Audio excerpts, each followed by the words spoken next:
Good morning. It is the day before my birthday. I have a steaming cup of chamomile tea. Let me tell you about what I'm currently reading. So I finally started my reread of the Anne of Green Gables series. I actually read a graphic novel adaptation of the first book last year. I'll put a link in the description. It is a really beautiful graphic novel. If you love Anne of Green Gables and you're looking for a way to engage with the story in a different way, it's such a beautiful read. So I'm starting my reread really with the second book because I know the first book so well, I just don't really want to reread it right now. So we're starting with Anne of Avonlea, and I had seen somewhere that this book takes place largely in the autumn, and that was correct, and that's really lovely. The very beginning of the book takes place in late August, and then you quickly get into September, and it's just perfect timing. If you don't know what this series is, it is a middle grade series that takes place on Prince Edward Island in Canada. These came out in the early 1900s, and we follow Anne, who has a very big imagination and a very kind heart, and she's often getting herself into scrapes and awkward situations, and she often is too blunt and gets herself into trouble that she doesn't want to get into. And in the second book, we start out with her at 16 years old, and she's actually becoming a teacher. So apparently become a teacher really young back in the day, but yeah, she's teaching at a local school, and so far it's just been really cozy and cottagecore and autumnal and just perfect. And then I'm hopefully gonna sit down and finish this book, which is Murder Your Employer by Rupert Holmes. The audiobook is on Everend, and it's actually narrated by Neil Patrick Harris, which is really fun. I'd be lying if I said I'm enjoying it. I'm not, but I want to finish it because I paid full price for this $30 book last year, and I have the audiobook, so why not? So I'm just gonna play some Animal Crossing and listen to it, and hopefully have a review very soon. So it's the 24th, and apparently I was first in line for Intermezzo at my local library, so I got Intermezzo without having to buy it, which is great because I'm not sure if I'm going to love this or not, so I didn't really want to spend $30 on it.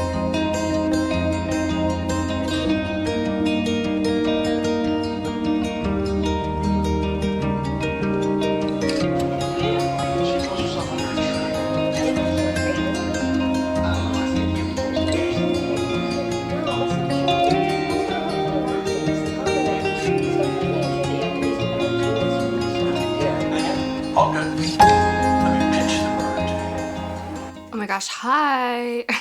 So, as I predicted, this turned out to be quite the dud. The basic premise of this is that it's a school where they teach you how to effectively murder people. So, going into this, I thought it was going to be one of those original, kind of quirky, funny takes on the mystery genre, which I tend to enjoy. But I think what really killed this book was how terrible the character development was and how much detail there was about things that we didn't give a fuck about, and also the fact that it's not a murder mystery. Basically, we spend some time at this murder school, and then we follow 3 students out in the real world trying to actually kill the people that they've been studying how to kill. And there's no mystery. You're just watching them kill people. I cannot believe the random fact that this guy wrote and sang the Pina Colada song. That is so funny to me. But yeah, I thought this was pretty terrible. There was also, okay, so this apparently takes place during the 50s, and you kind of have to figure that out for yourself through context clues, which I think is stupid. They should have just said explicitly at the beginning 1952, you know. But I feel like the author got away with some homophobic and transphobic and misogynistic stuff because it was supposed to take place in the 50s, and it rubbed me the wrong way. There's this whole thing with a guy in a dress and the shame of being found with a man in a sexual scenario when you were murdered, and so then everyone's gonna be like, oh, he was gay, and that's so horrible, and it was just like, it was really icky, and it didn't add anything to the story. It wasn't like commentary on anything. It was just like, I think it was supposed to be funny.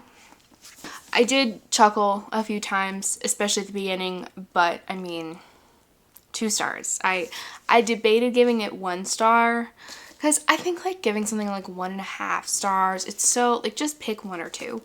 I don't like when it gets to that point, I don't really do half ratings, but this is a 2 star. I didn't hate it with like the burning passion of a 1 star read, but if you've been debating if you should go out and buy this, definitely don't.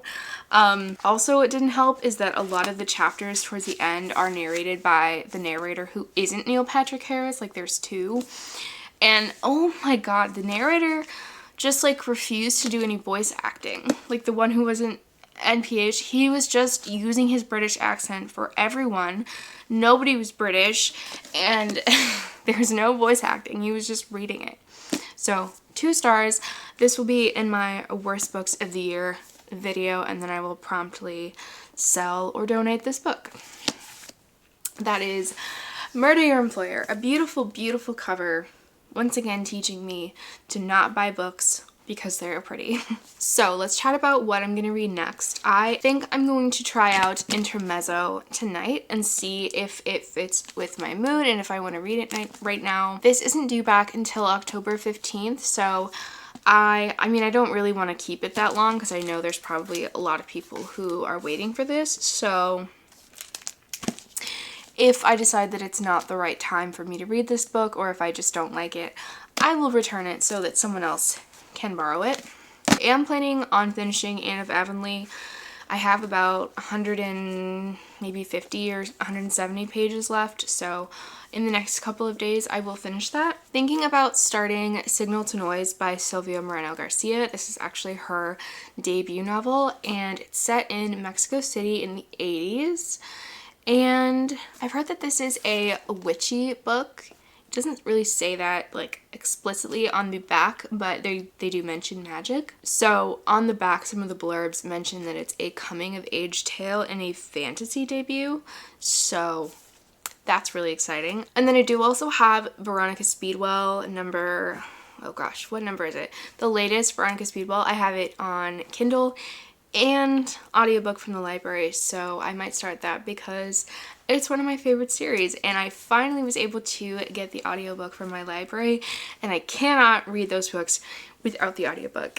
So I'll let you know what I end up reading. I just did 2 like very brave things back to back. First, I went to the doctor, a new doctor that I've never been to, for stuff, and that was very brave of me. And then I got a car wash, and I know what you're thinking, that doesn't sound very hard, but I've actually never gotten a car wash like without anyone else in the car with me. Like, I've done it once before with my husband in the passenger seat, but I've never actually gone through it by myself, and for some reason it was really scary to get myself to do it, but I did it, and I'm amazing. So now we're gonna do a birthday book haul.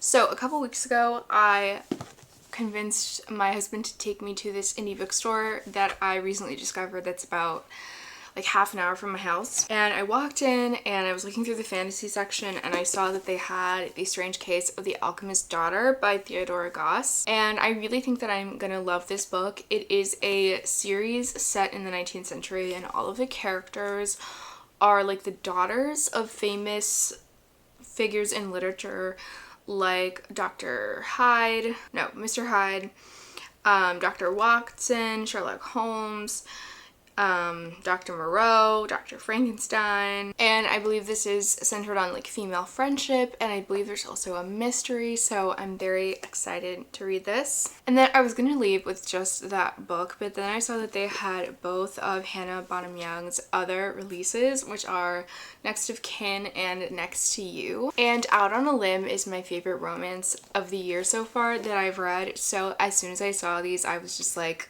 you know what, my birthday is coming up, I'm gonna get these books.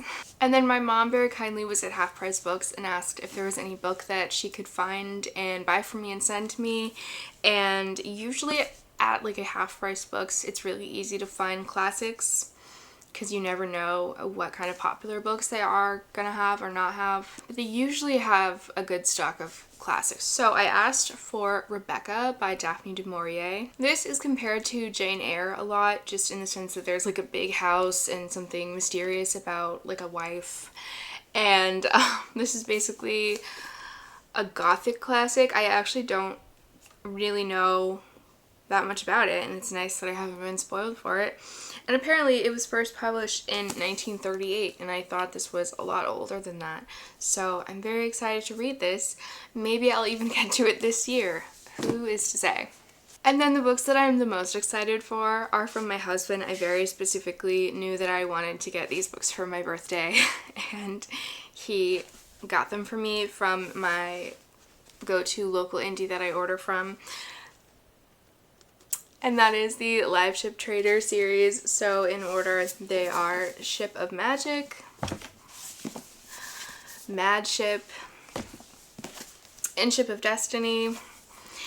Robin Hobb loves to title things very similarly, which I don't really care about, but very exciting that 2 of these books have dragons on the cover, because it gives me strong hope for dragons. This series takes place in a different part of the world that Robin Hobb established in the Farseer trilogy, and in this series we're centered on like these sentient ships that are carved out of wizard wood, which ripens magically into sentient awareness. And the town is called Bingtown, and it is apparently a hub of exotic trade and merchant nobility. So I think we're going to be following like merchants and pirates, and we're going to be on ships. And I'm so excited for this series. I really want to make sure that I at least read the first one this year. Who am I kidding? I really want to read the whole thing this year. So maybe I will read the first book next month. And that is my birthday book haul.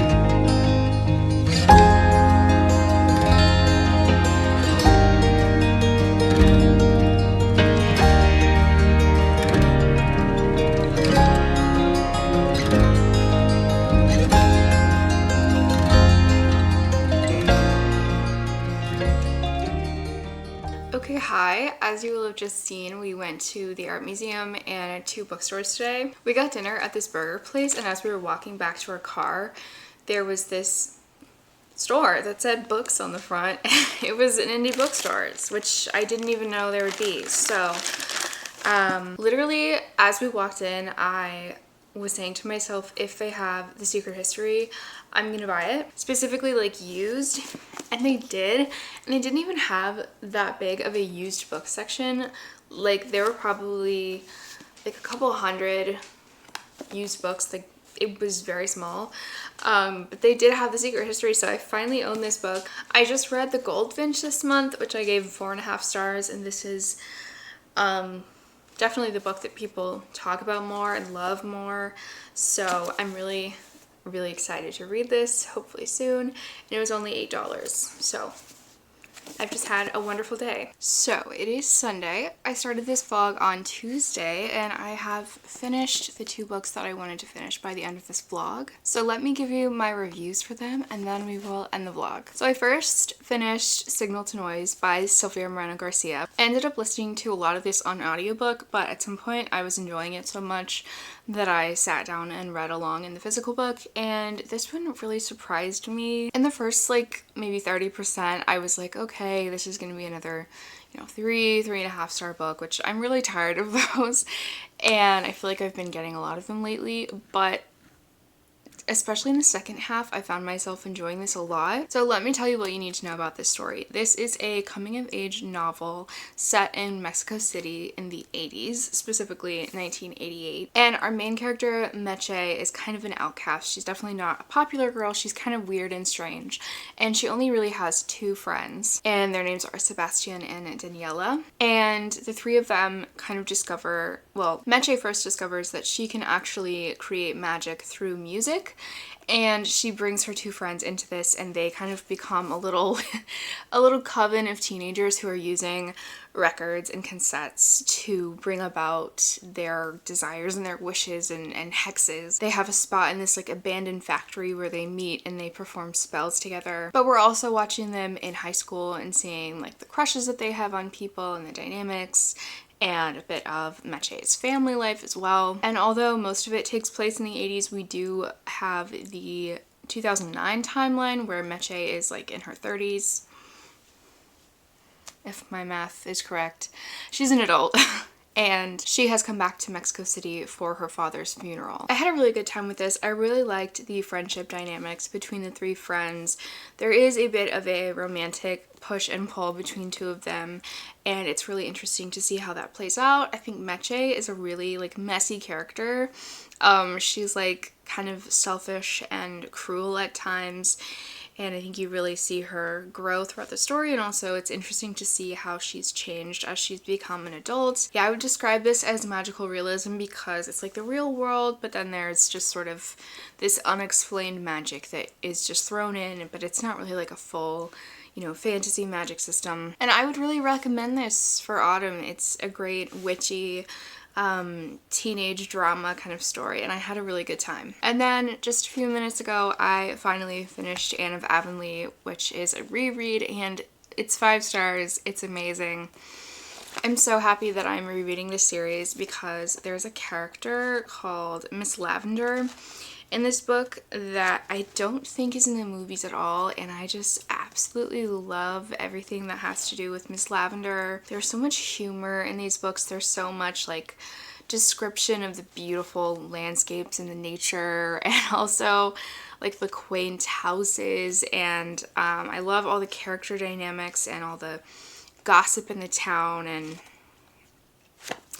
I think Ellen Montgomery really understands like humor having to do with like kids like not understanding things and like making like out-of-pocket comments and like getting themselves into scrapes. And it's fun because in this book Anne is like an older teen, and she and Marilla have these 2 children that they're watching over, and so it's kind of like a role reversal for Anne, because Anne was in the last book like this naughty kid who was always getting into silly things and making mistakes, and now she's trying to like help bring up these 2 children, one of whom is named Davy, and he's like very rambunctious and like very ADHD coded, and he just like can't sit still, and he asks these very like impertinent questions, and Anne really sympathizes him, but at the same time this is like, you know, what, 1907, I don't know, something like that. So like you can't really just live however you want to. You have to be, you know, a good Christian, whatever. So it's just so good. If you haven't read these books, please do. They're so funny and comforting, and I had a wonderful time. I had a really great birthday week, and if you watched this whole vlog, thank you so much. Don't forget to subscribe if you want to see more bookish videos from me, and I hope you have a lovely week.